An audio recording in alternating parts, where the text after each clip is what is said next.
Some MCQs about Shakespeare.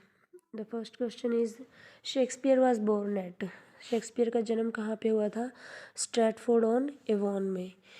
Second question है Shakespeare married की शादी शेक्सपियर की शादी किससे हुई थी? एन हैथवे से. Shakespeare's first job in London theatre was. सबसे पहले जब लंदन गया था शेक्सपियर, सबसे पहले उसको लंदन थिएटर में विजिटर्स के हॉर्सेस को होल्ड करने की जॉब मिली थी. Shakespeare's first wrote his plays for. उसने अपने प्लेज जो है सबसे पहले किसके लिए लिखे? अर्ल ऑफ लिसेस्टर्स प्लेयर्स के लिए. शेक्सपियर रोट कितने प्लेज शेक्सपियर ने लिखे थे? 20, 24, 35 या 37 प्लेज शेक्सपियर ने लिखे हैं. His sonnets are mostly addressed to the Earl of Southampton. ठीक है, इसको संबोधित किए गए हैं इसके ज़्यादातर जो सोनेट्स हैं. Venus and Adonis is a poem of love.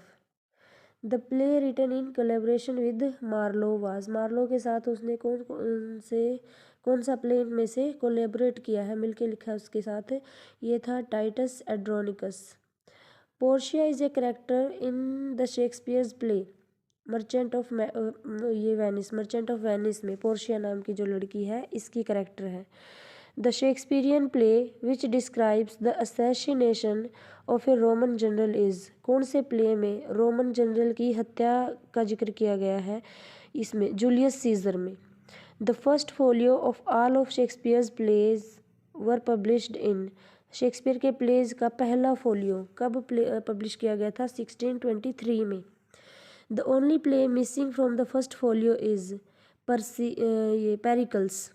जो फर्स्ट फोलियो है उसमें विंटर्स टेल भी है, the Merry Wives of Windsor भी है और मिडसमर नाइट्स ड्रीम भी है. ये पेरिकल्स नहीं है. Shakespeare wrote his plays in blank verse. The Jew with whom Shakespeare showed sympathy in one of his plays. उस ज्यू का नाम, ज्यू एक कास्ट का नाम था, तो कौन सा करेक्टर है, कौन सा ज्यू है जिसके साथ उसको सिंपैथी हो जाती है? शाइलॉक के साथ. ये Puck good fellow in a Midsummer Night's Dream is an impish fairy. ये एक फेरी है, करेक्टर है उसकी मिडसमर नाइट ड्रीम में. The downfall of Shakespeare's tragic characters is owing to. Shakespeare के जितने भी ट्रेजिक कैरेक्टर्स होते हैं वो हमेशा उनका डाउनफॉल क्यों होता है, किस वजह से होता है? ए फेटल फ्लॉ इन कैरेक्टर. भाग्य के कारण. हमेशा वो ट्रेजेडी में रहते हैं भाग्य के कारण. The Shakespeare got the plot of the most of his plays from. कहाँ से उसने अपने जो प्लेज का प्लॉट लिया है, कथानक कहाँ से लिया है? Translations of Greek, Roman and other European stories. क्योंकि इसको जब वो लंदन गया था सबसे पहले उसको हॉर्स होल्डिंग का काम मिला था, फिर प्लेज में घोस्ट का, फिर उसको ट्रांसलेशन का काम भी मिला, तो वहीं से उसको ये आइडिया मिला था. Aldous Macbeth is a murderer he is still the hero. Macbeth जो है इस मैकबेथ नोवेल में एक मर्डरर है, राजा डंकन का वो मर्डर कर देता है, लेकिन फिर भी उसको हीरो क्यों कहा गया है? Because he shows uncommon intelligence and vitality. क्योंकि इसमें उसने जिस तरह से राजा की हत्या की, जो जो उसने तरीके अपनाए, जो तरीका था उसको मारने का, मतलब जितनी भी ये पूरा मैकबेथ प्ले लिखा गया है उसमें अनकॉमन यानी कि एक खास ही टेक्निक का उसने यूज़ किया है. The part of a play where all the major themes and characters are introduced is known as exposition. Play का वो पार्ट जहाँ पे सभी मेजर थीम्स को और कैरेक्टर्स को इंट्रोड्यूस करवाया जाता है उसको एक्सपोजिशन बोलते हैं. Among Shakespeare's 37 plays Macbeth was dash in order of being published. कौन से नंबर पे पब्लिश किया गया था मैकबेथ? 28th नंबर पर, 37 प्लेज में से. In tragedy, human beings are shown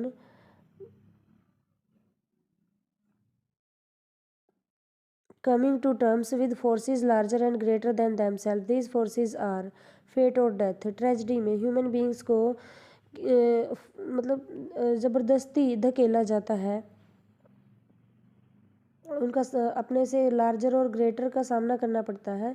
ये किस कारण होता है? फेट और डेथ के कारण होता है. The cause of the downfall of the Shakespeare's hero is hubris और प्राइड। ज़्यादातर उसके जो हीरोज़ का डाउनफॉल होता है वो उनके घमंड के कारण होता है। ये ट्रेजिक हीरोज़ की बात नहीं हो रही, ट्रेजिक हीरोज़ का तो भाग्य के कारण होता है, लेकिन जो हीरो होते हैं उनका भी जब कभी पतन होता है तो वो प्राइड के कारण होता है, घमंड के कारण। The book which influenced Shakespeare the most in introducing witches in Macbeth was, वो बुक जिसमें जिसने शेक्सपियर को विचेस के बारे में लिखने के लिए मजबूर किया या इंस्पायर किया, वो था written by King James one, वो इसके द्वारा लिखी गई थी।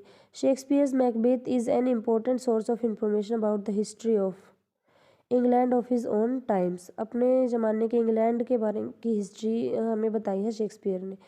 The belief in Elizabethan times that the king was God's representative और image on earth led to the theory of, Elizabethan times में ये बिलीफ था कि जो गॉड होते हैं वो जो किंग्स होते हैं वो गॉड के रिप्रेजेंटेटिव होते हैं या गॉड की का प्रतिरूप होते हैं पृथ्वी पर। ये जो थ्योरी थी वो क्या थी कि डिवाइन राइट ऑफ किंग्स, इसका मतलब है किंग्स को डिवाइन राइट प्राप्त था कि जो राजा बनते हैं ना वो भगवान उनको ऊपर से राजा बना के भेजता है, तो ये थ्योरी थी वो। According to the Elizabethans anything that went contrary to the natural order was, Elizabethans के अकॉर्डिंग जो भी चीज़ नेचर के विरुद्ध जाती है वो क्या होती है, ईविल, बुराई। नेचर के विरुद्ध जाने वाली हर एक चीज़ बुराई है। In Tudor England women's role in society was, उस समय इंग्लैंड में वुमेन्स का रोल क्या था, सेकेंडरी टू मैन, यानी कि पहला जो स्थान था वो आदमी का था, मैन का था, और सेकेंडरी था वुमेन का। Widows could not protect their property and if they showed bold ideas they were accused of being, अगर कोई भी जो औरत होती थी, विधवाएं होती थी, अपनी प्रॉपर्टी पे उनका अधिकार नहीं होता था, और अगर वो साहस दिखाती, हिम्मत दिखाती भी उस प्रॉपर्टी पे अपना अधिकार दिलाने का, तो उनको माना जाता था witches. In the beginning of Macbeth the three witches meet, beginning होती है जब मैकबेथ की, जब वो कहीं से लौट रहा होता है, बैटल से लौट रहा होता है, तो रास्ते में उसको विचेस मिलती हैं। वो उसको कहाँ पे मिलती हैं, हीथ पे, रूइंड बिल्डिंग में, फॉरेस्ट में, या फिर बार्न में। हीथ में मिलती हैं, दलदल में, दलदल में वो थ्री विचेस उसको मिलती हैं। What title do the witches use to hail Macbeth, वो क्या टाइटल देती हैं उसको उसको उकसाने के लिए, बहकाने के लिए, ग्लैमिस, या फिर उसको थोड़ा ये दिखाने के लिए कि तेरा फ्यूचर क्या होगा, ठीक है, उसकी प्रशंसा करती हैं, ग्लैमिस वर्ड का यूज़ वो करती हैं। The fourth witch is the name usually given to, जो फोर्थ विच है, थ्री विचेस तो वो थी, और फोर्थ विच जो है वो किसको कहा गया है, लेडी मैकबेथ को, क्योंकि वही हत्या करती है लास्ट में फिर राजा डंकन की। The witch is prophecy that Macbeth cannot be killed till a forest comes moving down towards him. This forest is, witches ने एक प्रोफेसी की है, एक भविष्यवाणी की है कि मैकबेथ को तब तक नहीं मारा जा सकता जब तक जंगल खुद चल के उसकी तरफ ना बढ़ के आए। तो वो कौन से जंगल की बात हो रही थी, ये ब्रिनाम वुड की, ब्रिनाम जंगल की बात थी कि जब तक ब्रिनाम जंगल खुद चल के तेरी तरफ नहीं आता तब तक तेरी मृत्यु नहीं हो सकती। Duncan wants to make which one of these his successor to the throne, राजा डंकन जो था, मैकबेथ जिसका सेनापति या मंत्री था, वो किसको अपना सक्सेसर बनाना चाहता था, मैलकॉम को जो उसका खुद का बेटा था, मैकबेथ को, बैंको को, या फ्लिंस को, मैलकॉम को जो उसका खुद का बेटा था, ऑब्वियसली उसको ही बनाना चाहेगा। In the beginning of the play Macbeth is shown returning from a battle, युद्ध क्षेत्र से वो आ रहा था। Lady Macbeth is described as kind hearted, masculine, frail as, मतलब काइंड हार्टेड, पूरे उसमें उसको दयालु किस्म की औरत दिखाया गया है कि उसको काम सौंपा तो जाता है मैकबेथ या राजा डंकन को किल करने का, बट वो कई बार हिचकिचाती है, और जब वो मार भी देती है तो उसको बार बार वहम होने लगते हैं कि उसको मतलब गिल्ट फील होता है, तो उसको काइंड हार्टेड दिखाया गया है। Lady Macbeth does not wish to kill the sleeping Duncan because, वो उसको क्यों नहीं मारना चाहती, क्योंकि वो उसके पिता की तरह दिखता है, या फिर यही है कि वो उसको अपने, उसकी जो शक्ल है वो अपने पिता जैसी दिखती है, इसलिए वो नहीं मारती उसको। Duncan is the guest of the Macbeths at Edinburgh castle, Duncan को इनवाइट करता है मैकबेथ जब अपने एडिनबर्ग कासल में, गेस्ट के रूप में। Speech in which an actor reveals his inner most thoughts is called. जब कोई एक्टर अपने दिल की बातों को जब रिवील करता है तो इस थॉट को, इस प्रोसेस को क्या कहा जाता है, स्पीच को क्या कहा जाता है, soliloquy. The dagger that Macbeth sees in the air is, वो जो खंजर उसको हवा में दिखाई देता है वो है a projection of his imagination signifying the murder of his conscience and piece.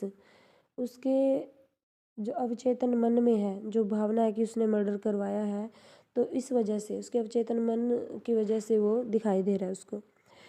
Who says I have supposed too much with horrors and know the taste of blood. मैंने बहुत आतंक देखा है, मुझे ब्लड का टेस्ट पता है। ये वर्ड्स कौन कहता है, मैकबेथ, क्योंकि उसने बोला राजा डंकन के मर्डर की प्लानिंग की थी। Who says that all the sweet scents of Arabia cannot remove the stench of blood and all the seven seas cannot wash off the blood of Duncan from the hands। कौन कहता है कि ये जो दाग हैं, धब्बे हैं खून के, ये सात समुद्र भी नहीं धो सकते, और इसका जो ये स्मेल है मेरे हाथों से आ रही है, ये कोई भी जो जितने भी स्वीट सेंट्स हैं, इत्र हैं, उनसे भी ये स्मेल नहीं जा सकती। तो लेडी मैकबेथ कहती है क्योंकि उसने मर्डर किया है और वो अपना मतलब उसको वहम हो गया कि ये मेरे हाथों पे, मेरे कपड़ों पे खून के धब्बे लगे हुए हैं। तो ये चीज़ें, no man of women born will be able to kill Macbeth, so the witch is prophesied but Macduff succeeds in killing him because he was born. Witches ने एक प्रोफेसी की थी कि मैकबेथ को कोई नहीं मार सकता, कोई भी किसी औरत से जन्म लिया हुआ व्यक्ति नहीं मार सकता, लेकिन मैकडफ उसको मारने में सक्सेसफुल हो जाता है। तो ऐसा क्यों होता है, क्योंकि क्या वो एक देवी का बेटा है इसलिए, मिराकुलस है इसलिए, क्योंकि वो एक सिजेरियन ऑपरेशन से उसका जन्म हुआ है, इसलिए वो उसको मार सकने में सफल हुआ। Lady Macbeth's sleepwalking is result of her deep sense of guilt. वो नींद में चलती है क्योंकि उसको एक अपराध बोध है उसके मन में, उसने हत्या करने के बाद से, इसलिए वो नींद में चलने लगती है। विच ऑफ दीज, उसका मतलब दिमाग थोड़ा पागल सी हो गई है, मतलब उसको ये चीज़ उससे सहन नहीं हो रही क्योंकि वो काइंड हार्टेड लेडी थी, और ये काम करने के बाद उसका दिमाग काम करना बंद ही कर देता है ऑलमोस्ट, और वो नींद में चलने लगती है। कई सारे वहम उसको हो जाते हैं, भ्रम उसको हो जाते हैं कहीं। Which of these plays by Shakespeare does not use cross dressing as a device. अपनी कौन से प्ले में जो मैकबेथ ये शेक्सपियर है ये क्रॉस ड्रेसिंग का यूज़ नहीं करता। जूलियस सीजर में। शेक्सपियर सोनेट्स जो है किसको डेडिकेटेड है, एक अननोन व्यक्ति को जिसका नाम है मिस्टर WH, मतलब उसमें लिखा है ना 126 जो है वो किसी फ्रेंड को डेडिकेटेड है, WH को। Who which of the following is not a revenge tragedy. इनमें से हैमलेट, डचेस ऑफ माल्पी वोल्पोने और गोरबोडक, इनमें से कौन सी एक रिवेंज ट्रेजिडी नहीं है, वोल्पोने, क्योंकि वोल्पोने एक कॉमेडी है और ये बाकी सारी ट्रेजिडी है। तो ये थे 46 क्वेश्चन शेक्सपियर के बारे में।